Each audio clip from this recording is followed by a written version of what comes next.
Queridos hermanos de la Iglesia del Buen Pastor, es una alegría y un privilegio para mí acompañarles en esta oportunidad en la meditación de la palabra del Señor. Les invito a buscar en la Biblia, en el Salmo 130. Salmo 130. Es un precioso salmo que los israelitas cantaban justamente cuando iban a la celebración en el templo. Forma parte de los salmos llamados cánticos graduales, que justamente eran los que en procesión ellos iban recitando y los preparaba para la adoración al Señor. Salmo 130. Entonces, por favor, les ruego que me acompañen en la lectura. Dice así la palabra del Señor: de lo profundo, oh Jehová, a ti clamo. Señor, oye mi voz. Estén atentos tus oídos a la voz de mi súplica. Si mirares a los pecados, ¿quién, oh Señor, podrá mantenerse? Pero en ti hay perdón para que seas reverenciado. Esperé yo a Jehová, esperó mi alma. En su palabra he esperado. Mi alma espera a Jehová más que los centinelas a la mañana, más que los vigilantes a la mañana. Espera Israel a Jehová, porque en Jehová hay misericordia y abundante redención con él. Y él redimirá a Israel de todos sus pecados. Vamos a detenernos aquí en la lectura de la palabra de Dios. Con la ayuda del Señor me gustaría que compartiéramos juntos y reflexionáramos juntos sobre 4 situaciones que encontramos en la experiencia del salmista, que no conocemos su nombre, pero que ha sido inspirado y revelado por el Señor para nuestras vidas y que nos van a servir para ubicarnos frente al Señor y darnos ánimo para la vida cristiana que tenemos que desarrollar cada uno de nosotros todos los días. La primera situación que encontramos es un clamor profundo del salmista. Dicen allí en los versículos 1 y 2 que de lo profundo, oh Señor, a ti clamo. Dice que, o le dice al Señor que estén atentos sus oídos a la voz de su súplica. Es interesante esta palabra súplica porque nos habla de un deseo profundo, de una situación arraigada en el corazón que es presentada al Señor para que Él obre. Y esto puede llevarnos a pensar, hermanos, en cualquiera de las situaciones que podamos estar pasando en nuestra vida. Tenemos un Dios que tiene un oído atento a nuestra situación, a nuestra debilidad, a nuestra queja, a nuestra angustia, a aquello que nos preocupa, que nos quita el sueño. Y si entregamos todo esto de lo profundo de nuestro corazón como una voz de súplica al Señor, Él sin lugar a dudas no solo oirá, sino que Él también hará. Por eso el salmista, recordamos muy bien lo que dice: echa sobre el Señor tu carga y Él te sustentará. Por eso Él nos dice: deleítate a sí mismo en el Señor y Él concederá las peticiones de tu corazón. Encomienda al Señor tu camino y confía en Él y Él hará. Ahora, en segundo lugar, los versículos 3 y 4, el salmista nos lleva a pensar a nuestra realidad, ¿sí?, que teológicamente hablando podríamos decirlo de la naturaleza de pecado en la cual estamos inmersos. Él hace una afirmación y después una pregunta. Él dice: Señor, si mirares a los pecados, ¿quién podrá mantenerse?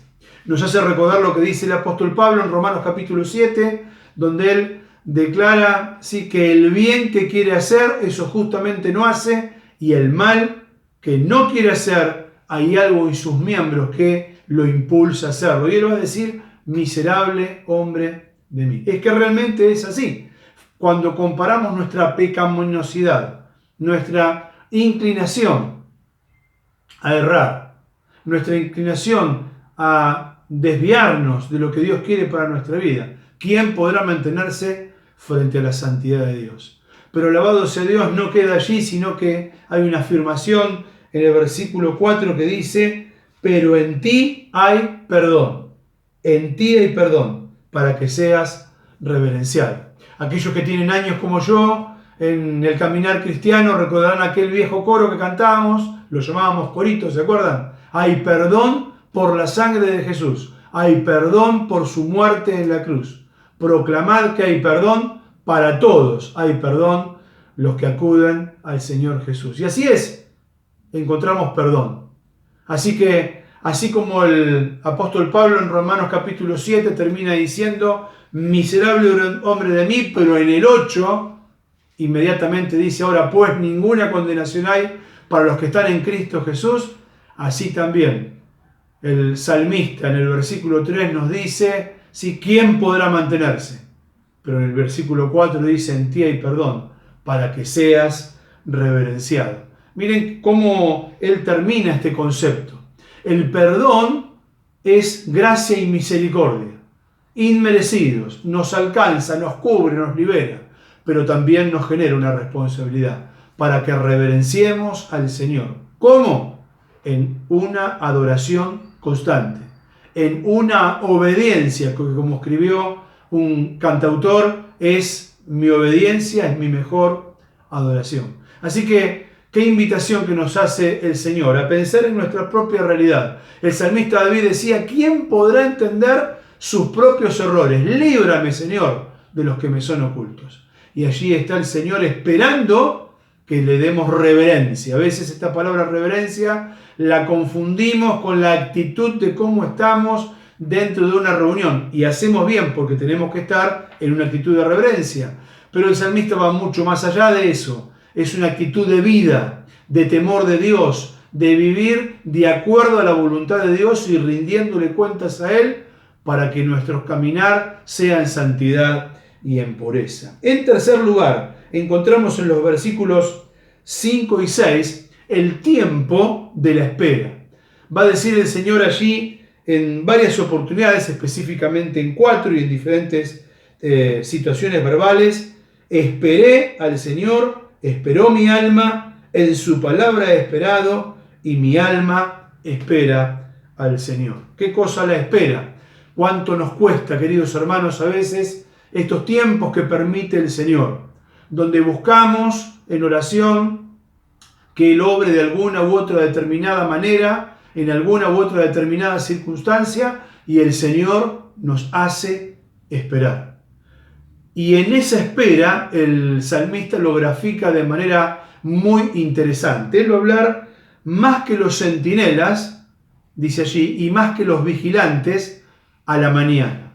Este concepto nos habla de aquella torre de control, de vigía, esa torre de observación, donde se veía si el enemigo, ¿sí?, venía en busca del pueblo. Y el centinela o el vigilante estaban allí en el medio de la oscuridad de la noche, muy probablemente esperando la mañana, ¿sí?, para tener claridad o quizás para esperar un relevo y tener una claridad del panorama y no estar en esa tensión. Y la espera lograba disiparse cuando en la mañana venía la claridad. ¿Cuántas veces encontramos en nuestra vida que Dios permite situaciones en que no vemos con claridad? Buscamos su voluntad, pero quizás continuamos intranquilos. Bueno, allí está Dios para decir, esperá porque la mañana está por venir. La mañana donde serán aclaradas las situaciones, donde veremos su voluntad con más claridad, que siempre es buena, es agradable y es perfecta. ¿Cuál es la situación que nos mantiene allí en la turbación de las tinieblas? A veces, ¿sí?, son situaciones que son del ánimo, ¿sí?, de adentro, de nuestro corazón, de desaliento. A veces son situaciones externas que tenemos que resolver, situaciones que tenemos que decidir, enfrentar. Allí debemos esperar que la mañana del Señor aclarezca. Y allí vamos a encontrar el camino donde debemos seguir. ¿Se acuerdan como dice el salmista? Sobre ti fijaré mis ojos. Te haré entender, te mostraré. Qué bendito Señor. Qué confianza renovada que podemos tener en su presencia y en su persona. Pero por último, dice en el versículo 7 y 8 que esa espera en el Señor se traduce, dice allí, en misericordia y abundante redención. Dice, y Él redimirá a Israel de todos sus pecados. El perdón que tenemos en la obra de Jesucristo y que en este día hacemos memoria de Él, y ustedes lo han hecho también, recordar la obra del Señor Jesús, hacer memoria, nos hace bien para pensar que Él ha redimido, ¿sí? Nos ha rescatado de nuestra condenación eterna. Pero nos dice la palabra de Dios que hay abundante redención. Miren, en este tiempo de situaciones inesperadas, de turbación a nivel mundial, a nivel global, allí hay un texto que ustedes recordarán bien, que el Señor, justamente hablando de que cuando haya plagas, lo que estamos mirando ahora, viendo ahora, experimentando ahora, guerras, rumores de guerra, terremotos, grandes hambres, dice: erguíos, levantad vuestra cabeza, porque el tiempo de vuestra redención está cerca. Ah, qué bendita esperanza.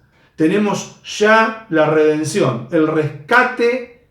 Él pagó por cada uno de nosotros. ¿Se acuerdan de aquel himno que a veces cantamos? El rescate a Dios pagó consumado, Él declaró. Es así, pero también sabemos que hay abundante redención en este mientras tanto, en esto que nos queda hasta que Él venga a buscar a su iglesia y estemos para siempre con el Señor, o nos llame a su presencia, a poder disfrutar de su perdón, de su amor, de su abundante misericordia, de su abundante redención. Y dice que Él redimirá a su pueblo de todos sus pecados. Es que la realidad es que aunque tenemos perdón, aunque vivamos en un camino de santidad, siempre continuamente luchamos con situaciones que son lazos que nos quieren enredar. Muchas veces tenemos que ir con perdón al Señor porque hemos pecado y nos hemos manchado. Y se acuerdan lo que dice allí el apóstol Juan: si alguno hubiese pecado, abogado tenemos a Jesucristo, aquel que es justo. Justificados, dice el apóstol Pablo en Romanos capítulo 5, pues por la fe tenemos paz para con Dios. Es a través de la obra del Señor Jesucristo tenemos una libre entrada.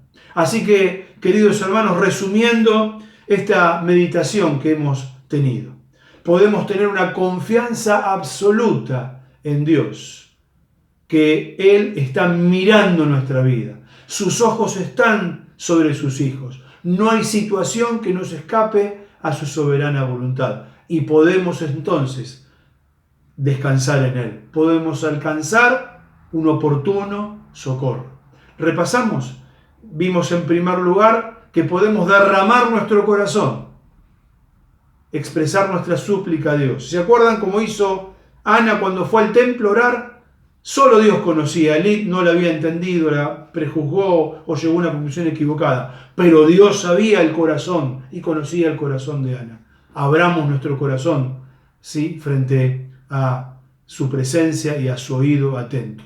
Por otro lugar, sabemos que en el Señor hay perdón. No podríamos mantenernos, pero en el Señor hay perdón. Y a través de su obra en la cruz, todo esto puede ser posible y podemos experimentar que no solo disfrutar de ese perdón de la salvación, sino también vivir una vida de santidad, en un camino de santificación, para la honra y para la gloria de su nombre.